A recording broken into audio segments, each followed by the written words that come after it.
This episode is brought to you in partnership with Choose Chicago. Chicago and no.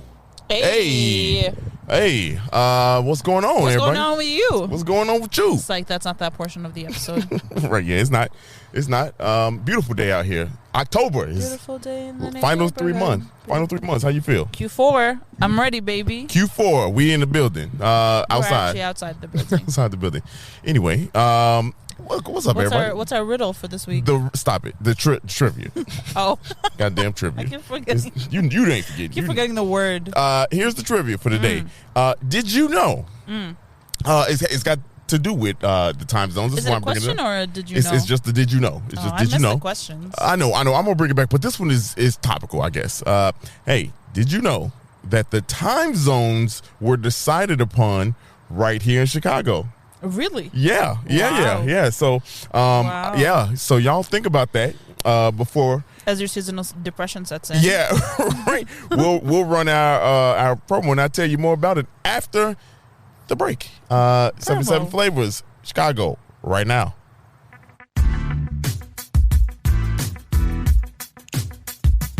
This is the podcast where we visit all 77 of Chicago's historic neighborhoods and discuss their heritage and taste the amazing food. And if you know anything about us, we love two things, food and Chicago, so I can't wait to burn this gas money. You ready? Let's get it. This is the 77 Flavors of Chicago, the podcast.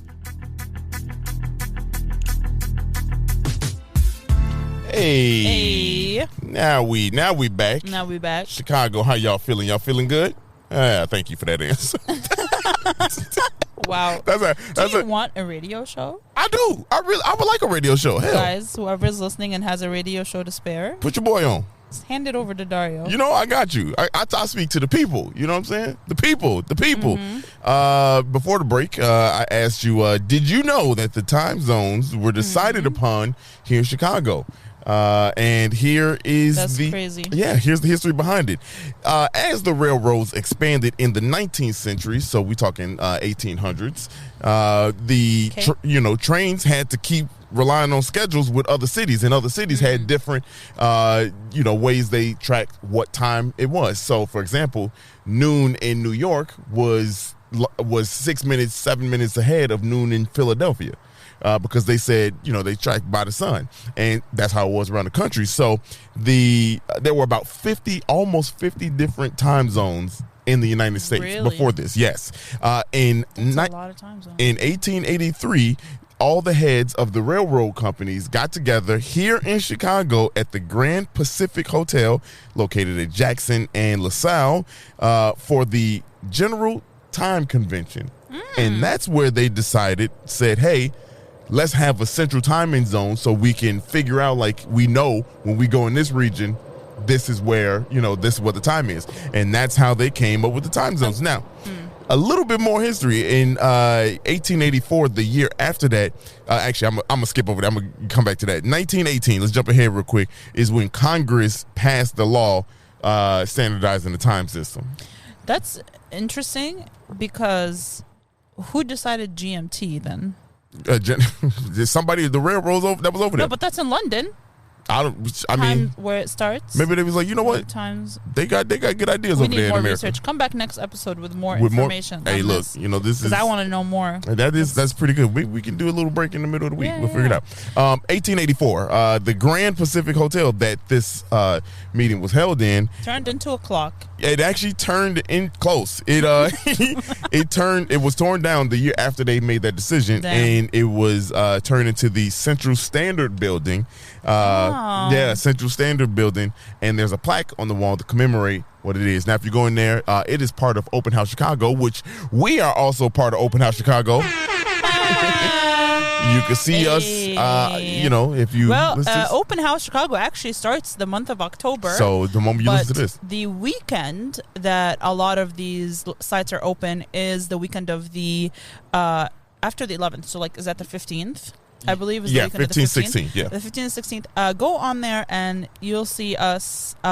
You'll see us under community partners, and we've recommended some places for you to go and check out. So look up the self-guided trails under the community partners, and you'll see our little trails in there. Boom! Let's give ourselves a point for that one. Look at this little bee doesn't want to.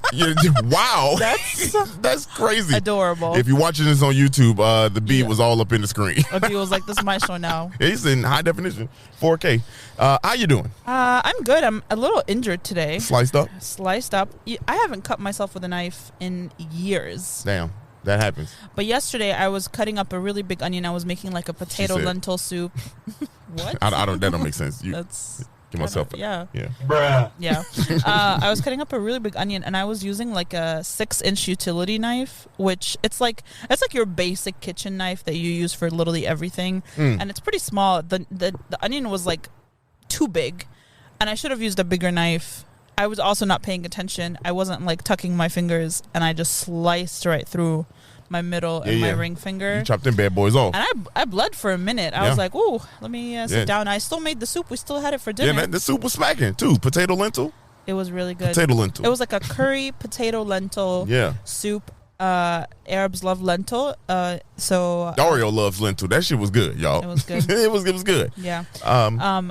But how was your week? It's good. You know, it's been a fun week. We did do those videos for Open House Chicago Not Architecture last minute. No. We were on time. We were on time. We did not. But it was fun to do it this year.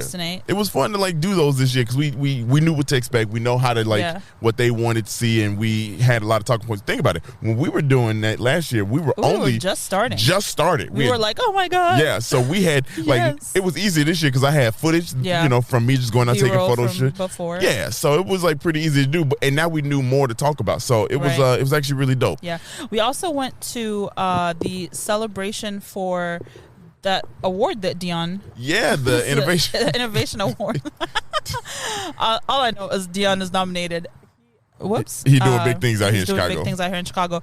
He is now top 100 for the innovation award in Chicago. You can vote for him. We'll put the link at the bottom of this. And why are you rushing me?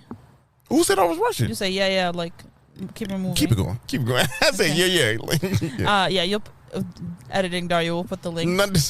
Editing Dario is two different brothers out here. Dario on the field and Dario in the studio. Actually, speaking of in the field, we are at a significant location, which we'll talk about. I do have one other thing that I want to talk about that we touched on last episode. Is if you listen to the episode right before this one, I asked about the names of streets, and I said I wonder if someone has the history of all the street names in Chicago. And Mike Reedy and Bernard Turner, we've had on this episode before, both reached out with some information.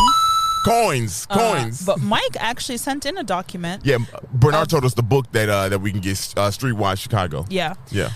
Which is both awesome, but I have this document right in front of me. It says Chicago Streets. Here's one cool thing. I'm not going to read. The document is very long. We can attach it. All the streets in Chicago. Yeah, if you guys want to take a look at it. But here are some cool things. Avenue is given to a title applied mostly to streets running north and south. There are exceptions. Boulevard, title given to streets where trucks over 5 tons are not permitted. Court, title given to short roadway. Parkway, title given to streets that end at a park. Place, title given to street running the half block between streets. And street is a title applied mostly to streets running east and west. There are exceptions. And it was this list of street names and street changes were compiled by William Martin in 1948.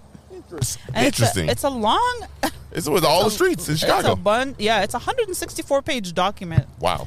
Of the name of every single street in the city of Chicago. And I'm glad we got it now. Thank you, Mike, and thank you, Bernard, for that.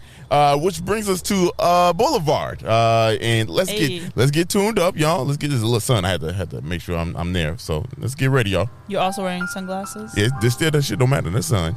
The sun. But it's like it's darkening the screen. Right. Yeah. It is helping when I do this. Y'all, we are in Grand Boulevard community area number 38. The boundaries to the north, 39th Street to the south, 51st Street to the east, Cottage Grove Avenue west, railroad tracks at Federal. And we are very close to Federal right now. In one of the in a significant place. I'll get to it because it's actually pretty cool. The neighborhoods: Grand Boulevard, Washington Park Court, Legend South, and Bronzeville. We'll talk about the last two, and I know you're probably like Bronzeville. Your mic. I'm trying to hold it from stop doing that. It was a callback. Yeah. When you used to. Yeah. Roast when I used to roast you. You still do, just about different things. Look, here we go again. Here we go. So Bronzeville is a part of this, and I know we did Douglas, which Bronzeville's a part of that. We'll explain it in a little bit. Wow, this microphone cord. Your hand off this microphone cord, I hate it. Look how I'm holding the mic. Yeah. Just hold it like that. Yeah. You know, I need somewhere to go my pinky. You know how you hold the glass and your pinky be going underneath? Hey, I know people hold their glass like that. Your pinky don't go underneath the glass, like leverage. Yeah. Kind of. Yeah. You be leveraging. Look, see, it ain't me. He doesn't want you to be great. Anyway, the name and some history for this is pretty cool. The original name was called Forestville Settlement. And as part of the Hyde Park Township in 1861. After this area was annexed to Chicago in 1889, 1897, the South Park Commissions planned a main thoroughfare. What? Thoroughfare. What is that? Way. Oh. Yeah, way through from Grant Park to Washington Park. And they named it Grand Boulevard. Now, that was the street name. Okay. Right, and that street name was renamed in 1928 to South Parkway.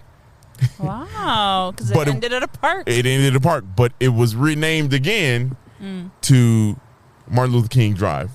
Oh, really? Yeah, in 1968. Yeah, so and then overall they just named the whole community area Grand Boulevard. So there you go. That's the history of the name. Now, kind of ties into the history itself, right? This was like that thoroughfare coming from Grant Park, which is not far from here, but coming from Grant Park all the way down to basically the parks here. Some of Chicago's wealthiest people lived in this part of town, right? And on this strip, because it was horse-drawn carriages and mansions were all up and down this strip. It was just a place to be. Think about Hyde Park, right? Hyde Park was the place to be, and this was kind of a connecting spot to the, especially once the South, park system got a hold of it. It was like, oh, let's connect, and keep on going to Hyde Park.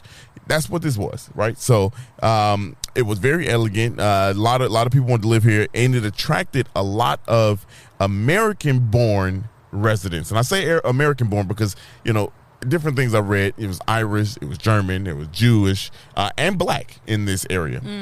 So we're very close to the black metropolis, right? That's what I'm going to lead into. But I specifically put that in there because the first fun fact of the episode, the first Saint Monica, what's wrong with me? Saint Monica was the first black Catholic church in Chicago. Wow. And that is where we are right now. It would be right here. Yeah.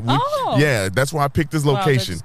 Yeah. I picked that location because this is where it would have been had it still been around. Wow. Yeah. And the more significant about that, it was founded in 1894 by Father Augustus Tolton, who was the first black priest in the United States. No way. Right here in this very spot where we are right now. Yeah. And so we're just over here talking shit.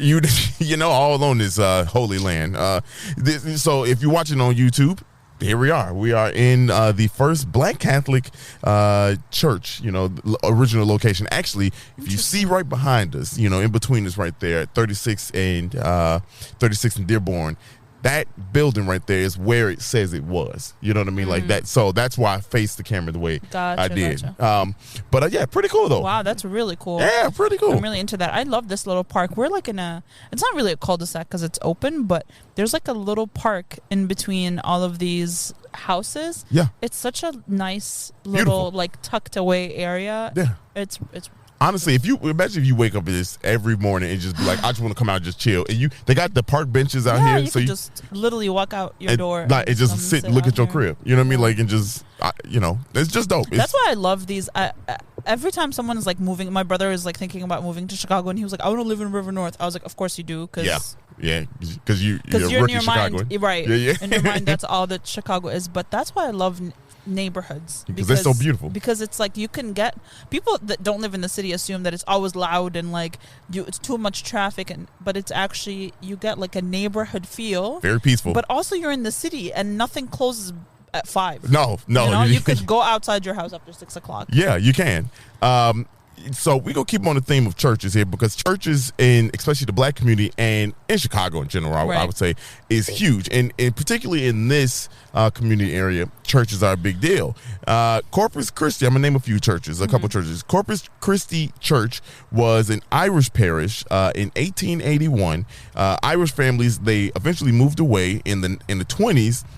We know why, white flight, but they moved away and it became a segregated church for blacks. It also became a school for black Catholics in 1932. In 1962, it was sold. It became Mount Pisgah, I don't know. If somebody knows how to say it, please correct me. Pisgah Missionary Baptist Church. After that, Jews moved into the area in 1890 and built the Temple Isaiah in 1899. That became the Ebenezer Baptist Church in 1921. Wow, it's a lot of churches. Yes, yeah, and it's so dope because those are some significant, now black, churches in areas right here. So just to show you that how significant that was. Right. You know what I mean? Like, churches in Chicago, are just massive. And we talked about, what was it, in River North, one of the first, churches, it's just crazy how Chicago really ties into the rest of the world and culture. You know what I mean? One more fact before I go back, before I keep on going, about the Father Augustus Tolleton.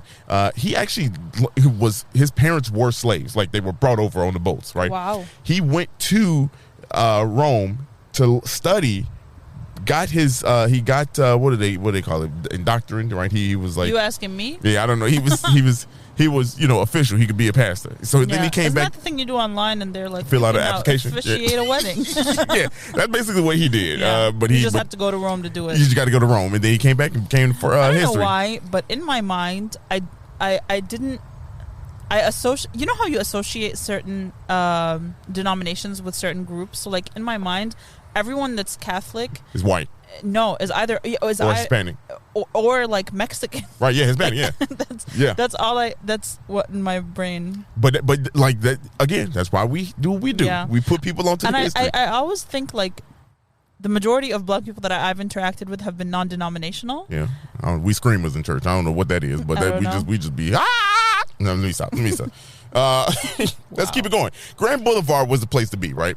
It's the place to be, and that brings us to Bronzeville. Yeah. Bronzeville is a very large community, neighborhood in itself. So it's in Douglas, and part of it is in where we are, Grand Boulevard, and a good portion of it is here, right? And y'all know about Bronzeville. Go back to the Douglas episode and just check it out. We actually did separate piece on Bronzeville also, so check that out. But this was also a major hotspot. The Regal Theater in 1928 was huge in the area. That's where pretty much all the legends came through. Again, Bronzeville was just the dope. It's over there in the Blues District, right?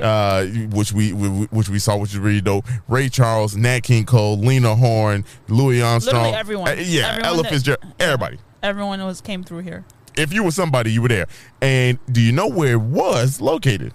Is located where the current Harold Washington Cultural Center is. Oh, yeah. Yeah, so... what is that, 47th? Yeah, and MLK? Yeah, 47th and MLK, right there. I mean, like, so dope, y'all. Like, honestly, just come out here and that I've only been It's like such a lively, cross, too. Yeah, that whole strip, actually, corner right there. is, that's a fire place to be. So, that right there, next door to that, back in the day, speaking of lively, it being lively, was the Savoy Ballroom. And the Savoy Ballroom, in case you all are wondering, that was the birth of the Harlem Globetrotters. Wow. Yeah, and Harlem Globetrotters, not from New York, right here in Chicago. Most people know that, but like it's crazy that we were right there. They originally called them the Savoy Big Five. So pretty dope. One more thing before we get out of here, and talking about the area, we can't leave without talking about the Robert Taylor Homes. And the Robert Taylor Homes was a huge housing project here in Chicago. And if you know anything about the Robert Taylor Homes, you probably know it all as bad, right? You probably that's what you know, right? That's what the media has told you, and that's what, if you think South Side Chicago, that's what it was, right?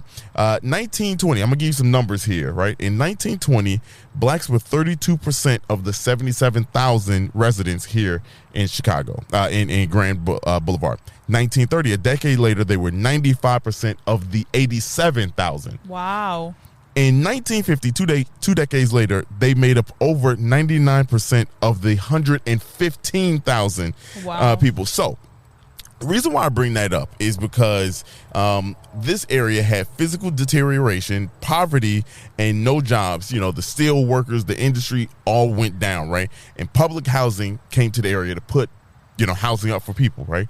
And that's how the Robert Taylor Homes came about, right? So when you have all those people, give some context as to why, you want to say it's bad and it's not bad. You just put people in a situation where they have no way out and no way to win. What do you expect, right? So that's where the Robert Taylor Homes came from. Now here's a crazy number. Poverty rate was 2/3 in the 90s in this area, which made this the densest population of public housing in the country. Wow. So when you talk about it's bad, it's just you try to live in a house in an area with one bedroom and 6 people, right? And one kitchen, one bathroom. You know what I mean? I'm just small scale, but so let's. I think we need context as to why. 1,000%. You know what I mean? And obviously we know that. I feel like the entire history of black people in America requires context. I would say we do need some context. Tell me why. Let's circle back a couple hundred years. Put some context. Put some context to it. You know who has some really cool art about the projects in Chicago? If you are ever in the city or if you want something to do, there's a Chicago-based artist that is at the Art Institute, and he has some great paintings up on the 3rd floor in the the United States section or the North America section. I can't remember what it's called, but he has some great work on the kind of the feel of the projects in the 90s and the 80s in Chicago. That would be dope to go see. Actually, I do want to go see that. We did go see that. Did we? Yeah, we went up at the Art Institute. Art Institute is a big ass place. It's huge. We barely. We barely made it through. A couple more things before I get out of here about the Robert Taylor Homes. God, dog, this mic. I got to switch things in between. On break, I'll switch the mic cords. They were demolished in 2007, and they put neighborhood row housing and condos in the area, and that makes up the fourth community, the third one of the community areas, neighborhoods I talked about, Legend South. So that's what became of it. Now we talk about community, and we talk about community as much as we can in the in these episodes here. And the Center for New Horizons is one in this area that works to help people in the area and in the community. So there you have it. There you have it, Joe. You know what? Let's hurry up and go to break because we got some more history on the food portion. Yeah, we do. Let's go to break. I got to switch this goddamn microphone out, and we'll be right as we sit on the church. Yeah, right as we sit on this holy land. We'll be back, y'all.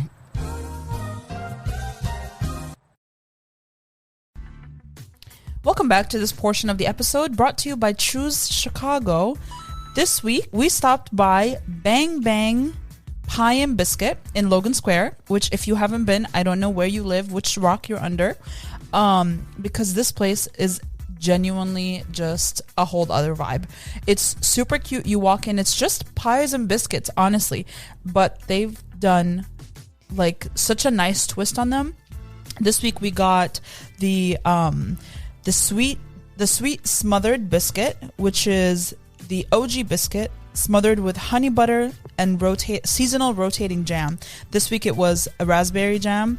Oh my god, it is incredible. It's one of the best biscuits I've had. It's just so good.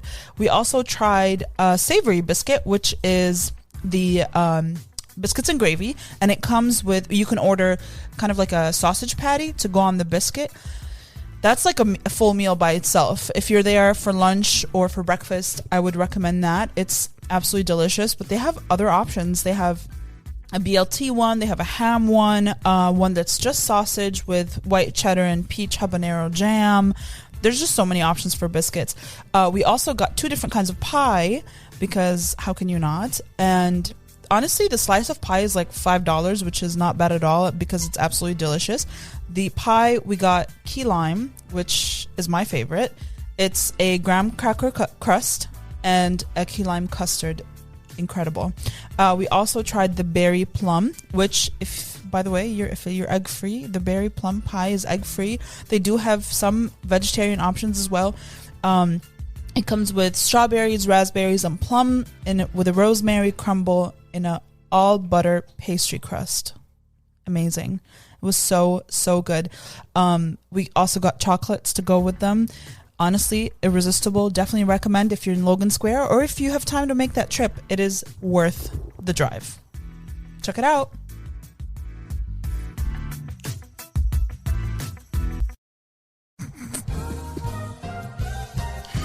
We are back. Hey. Oh, the food portion of this episode. Yeah, buddy. Today we went to Chicago's Chicken and Waffle. Home of the chicken and waffle. Let's go. Chicago's home of the chicken and waffle. Yep. I don't know if there's of the chicken and waffle or of chicken and waffles. Either way, they both good. Chickens and waffle. Chickens and waffle. I don't know. It's a combination of these words. I'm glad they can hear you now. Might hear me now laughing, and I'm like, wow. You know. I changed the goddamn mic cord, y'all. That cord is just bad. Anyway.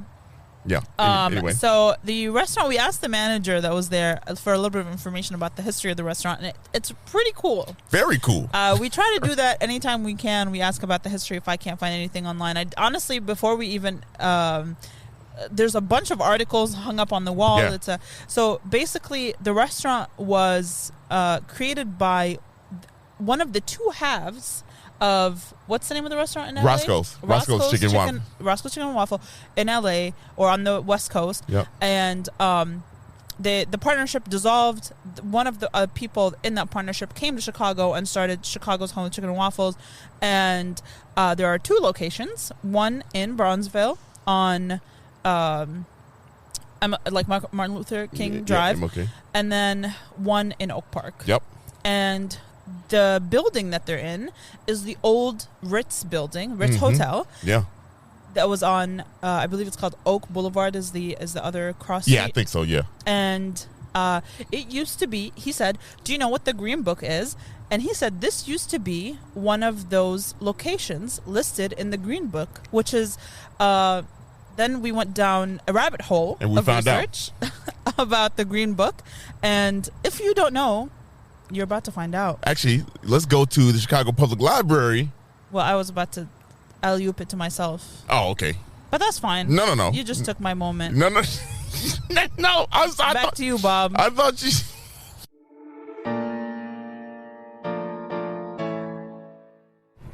So we had to stop by the Whitson Public Library to look at this book, which is the Green Book, and basically what it is it was a guide that was written in 1936 by Victor H. Green, who was a post office person.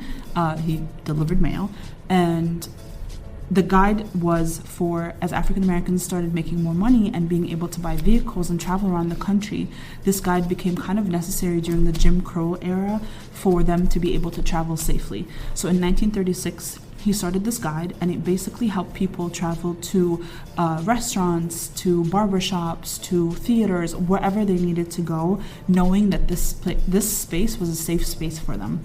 And a lot of these places are in Chicago, and that's why we're talking about it. We're in Bronzeville today, and specifically the restaurant that we ate at was the Ritz Hotel, which was in the Green Book as a safe space for Black people to come to. That is one of the many resources at all of your Chicago public libraries. But right here is the Vivian Hirsch research collection of African American literature, and it is a really cool resource that you can come and check out here if you're ever in the neighborhood or you want to make the trip.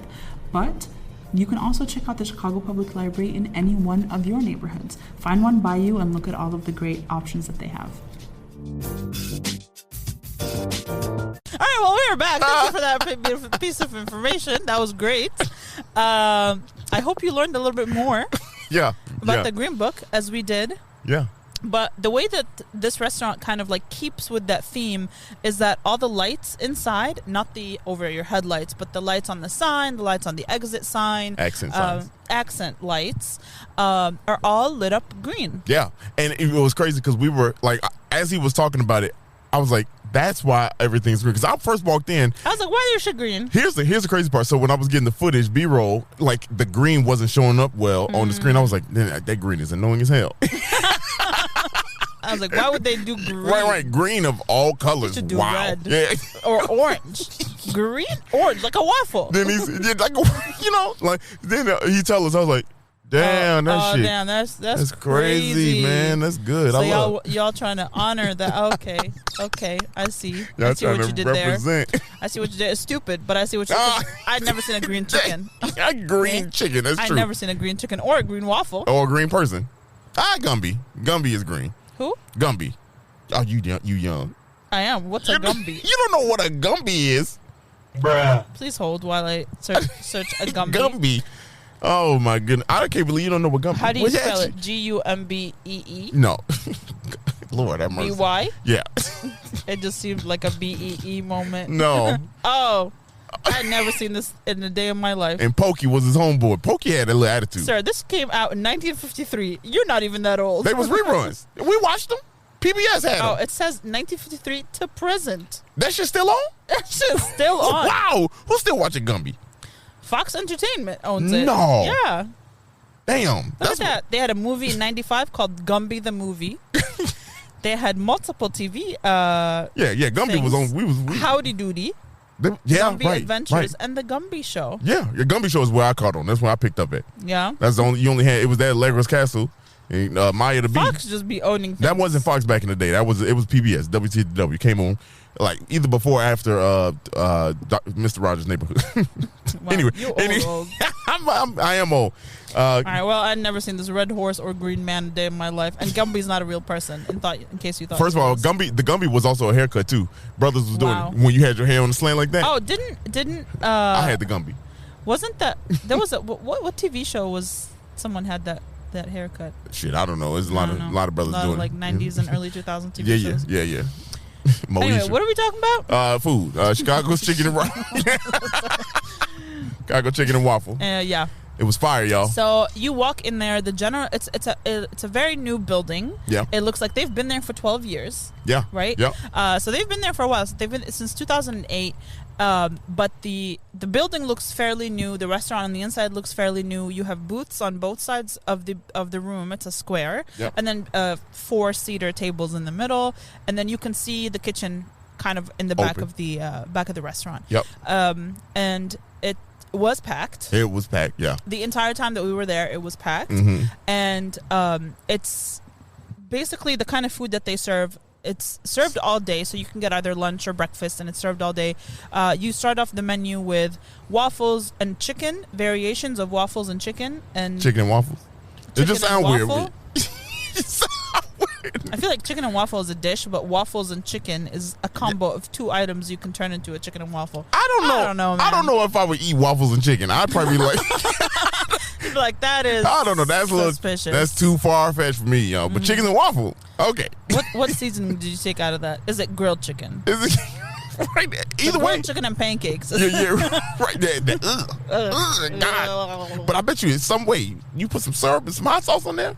Yeah, grilled chicken and pancakes? Look, I feel like it could work. Boiled chicken and pancakes. Nope. That can't work. Boiled chicken and white toast. We so far off from the food. Yeah. So we sat down. You get the menu. You get a glass of water, and then yes, the menu starts as chicken and waffle, and then you get like your omelets and your pancakes. You can sub a lot of things. It's basically like 20 items that you can turn into multiple different dishes. Right. You have and then everything is listed as a side as well. So like if I order the chicken and waffle, like where you get like a 3-piece swing and a waffle, and I want to add a mac and cheese, I can do that. You can do that. But there's also a combo that includes a mac and cheese. So it's a lot of like build your own combo kind of vibe. Love it. Yeah, it was great. We got the 3-piece wing with the waffle, and that was incredible. The waffle is pretty large. Yeah. I would say. And you made it point because you had it before I did. You were like, "Then this waffle slapping." It is really good. Yeah, and then I took it. I was like, "Oh yeah, this is." Here's good. why. I am not a big waffle person because waffles to me tend to be like crunchy and this one was fluffy. It was, and it was flavorful. You know what else? You know what else helped it out too? Well, we had the butter on. The butter went crazy, and then that was some good ass syrup too. That was really good syrup. That was some good syrup. That was like 100% maple syrup. Yeah, it was pretty good. Yeah, all three of them. But the waffle batter is good. It's a thick waffle, and it's like fluffy, and it's seasoned. Like not seasoned. Like it has spices in it. Yeah. Like there's cinnamon and nutmeg and shit in it. It's not like a plain batter. Yeah, you know what? You know what I mean? Yeah, for sure. And I think that I don't know too much, but I like the waffles and pancakes that like hold the syrup 1000% and don't suck it up and it's just gone. You know what I mean? Well, you are an offensive user of syrup, if I'm being honest. I am sure that's going to be the reason you develop diabetes at some point. Oh wow! Hey, look, like if that happens to you, and God forbid, if you do ever develop diabetes, I am walking to that doctor. I'll be like, the syrup. Here's a video. That bottle of 100% maple syrup is like $30, and you just be like pouring it. Hey, look. Like nobody needs that much sugar. No, we don't need it, but it tastes good. It's addicting. Yes, it is. Actually, it is. I don't know. I've been eating syrup like that for a long time. I feel like maybe something needs to change. I cut salt out my diet. So well, that's not by choice. That's because I cook. But also, it's like financially, we can't keep up with your syrup. First of all, I don't intake that much syrup. Okay, but when you do, it is abhorrent. Wow, you're using all these big ass words to describe how. I've been waiting to talk about this. I've been waiting for somebody to ask me about your syrup. Nobody asked me, but I feel like this was a good moment for me to bring it up. You just holding in all this aggression. Okay, that's fine. I wish I had a video of how much syrup you like. This should be swimming. You know what I mean? It's a pool of syrup, and a pancake is just slipping and sliding, and sliding all over that plate. Okay, the bacon is slipping and sliding. It's just a whole mess. We are y'all. Anyway, I didn't come here for this. I didn't come here to get berated. But I say that to say, when you say it's good syrup, it's probably good syrup because you're very picky. Because I don't play. Dario will not eat generic syrup. Nope. It either has to be 100% Pearl maple Millen. syrup. Give me Pearl or Millen. 100% artificial syrup. Give me Alaga or Pearl Millen. A who? Pearl Millen. The first one? Alaga. You ain't never heard Alaga? No. Look at that, boy. Alaga, I don't even think they sell that up north. Honestly, I don't think they do. I don't know what Alaga syrup is sold literally on the south side and all the way on the south side of America. The south side and the south. Alaga syrup is so thick. Like it could start a car engine. It could it could stop a car engine. You consume that? Yeah. And wait, I'm looking this shit up. Alaga syrup, y'all. Alaga or Alaga? Alaga syrup. You can reuse Alaga syrup too. That's how thick it is. Yeah. You can reuse. Yeah, grandmama. This shit cane syrup, sir. This is not pancake syrup. The viscosity of Alaga syrup was ridiculous. This is cane syrup. It's the red bottle, right? With the yellow letter? Yes. Yeah. I love that. Alaga syrup slap. This shit thick as hell, isn't it? It is. Woo, boy, that's where brothers get it from. You can use this to make... Wow. I'm sorry. Wow. Bruh. At least it's not like corn syrup. No. It's thick, boy. Anyway. I mean, the original cane flavor. The chicken. Let's talk about the chicken. Yeah. The chicken was fire. It was really good. The chicken was very good. Super crispy, super juicy. Yeah, like perfect. Like it was really good. It was very good. And you throw a little syrup on there. Whew. Yeah, it was good. I love a salty and savory moment. Yeah, you know? That was perfect. Now the next thing we had. Oh yeah, we had that big combo platter. The combo platter. Yeah. So there are multiple combos, like I said, that you can put together. So we got the 2-piece dark meat. And I don't want to hear shit about white meat, okay? If your choice is white meat, go get therapy. Go get help. Go see God. Go touch some grass. Ain't nothing wrong with white meat. Go meditate. You need help. Listen, if you choose white meat, what's wrong with it? Here's why I won't choose white meat. One, because not everyone can cook chicken. That's true. And 2, that shit, if you can't cook chicken, that shit is dry. Yeah, but hell. if you get a good juicy piece of white meat, it's not better than a dark meat. I'm not saying it's better. I'm just saying it's not bad. So why would I choose it? And it's always the more expensive option. Well, look, I'm a wings guy anyway. You know what I mean? I'm a wings man. I'm a thigh man. You know. All right, relax. Okay, relax. I'm sorry.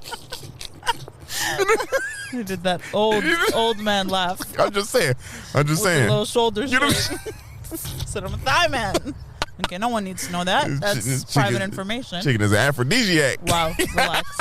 Just for yourself, for more chicken, basically. Not anything sexual. You put that syrup on it too? Ooh-wee. Anyway, all right. And then he takes a nap. So really, it's nothing results of it. Hey, that's usually how it goes. Bruh. Anyway, keep it going. Disrespectful. It was a soul food platter, y'all. Well, yes. So it came with you can pick three like 8 sides. different sides. Like yeah. So we got greens, which came with a piece of cornbread. Yep. We got mac and cheese, and we got yams. Boy, let me tell you. Start with the mac and cheese because I feel like that was the star. The mac and cheese of that platter. That or the collard greens. I don't know. The collard greens were very, very good. They were good. But you know how we like macaroni and cheese. But the cornbread wasn't my favorite.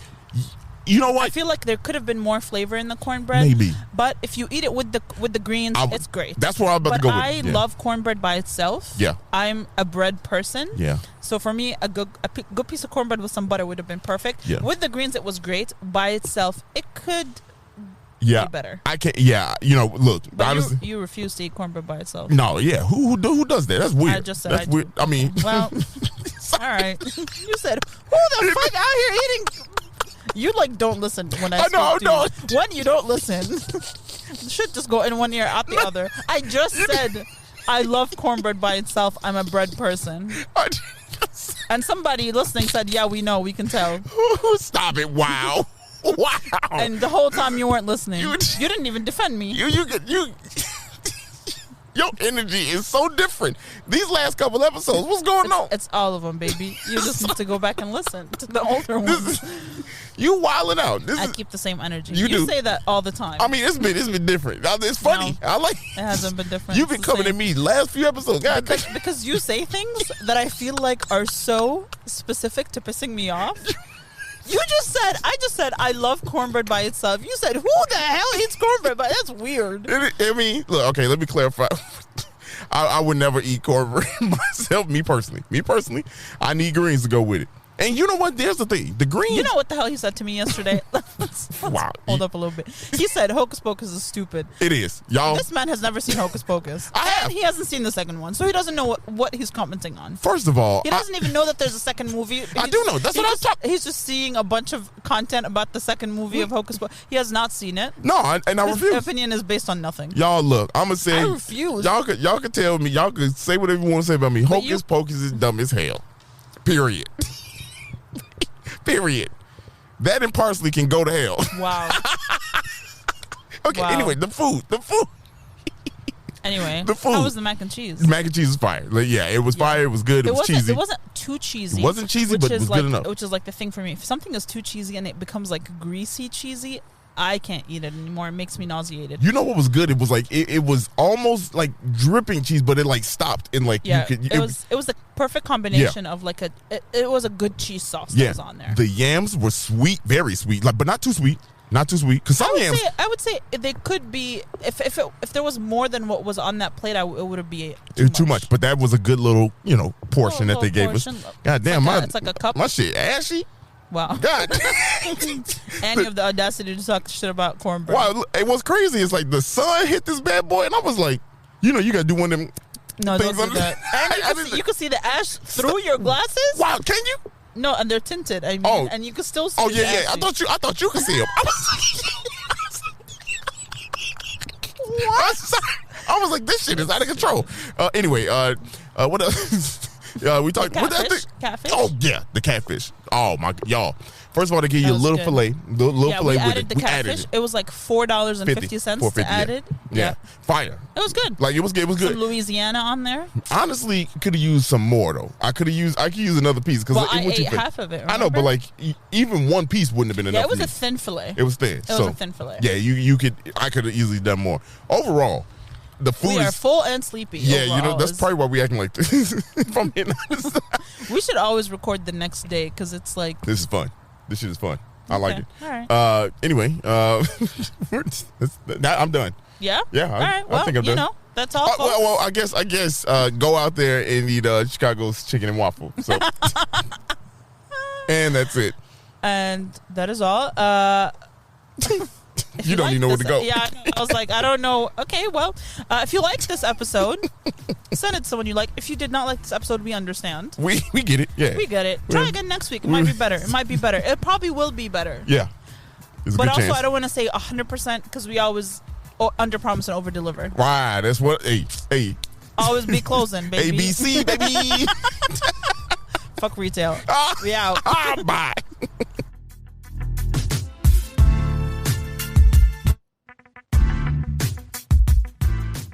Hey, thanks for listening to this episode of 77 Flavors of Chicago. We hope you enjoyed it. If you can, please like, rate, and subscribe to us on all streaming platforms where you listen to podcasts. And we hope you listen soon. We'll catch you back next Monday with a new episode. Bye.